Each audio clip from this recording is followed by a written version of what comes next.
పుష్ప అంటే ఫ్లవర్ అనుకుంటివా? ఏంటి మరి?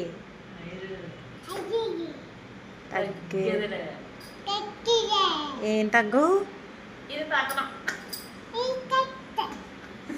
మళ్ళీ చెప్పమ్మా.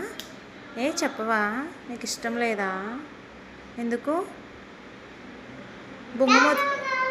బొంగమూతి పెట్టు, చేతులు కట్టు క్యూట్గా, స్మైల్. నేను వద్దా? వెళ్ళిపోనా నేను? నీకు ఎవరు కావాలి? ప్రియా కావాలా? నేను వద్దా? మరి mummy and daddy my best friend అని వేసుకున్నావు ఎందుకు? కాదా? మరి నీ బెస్ట్ ఫ్రెండ్ ఎవరు?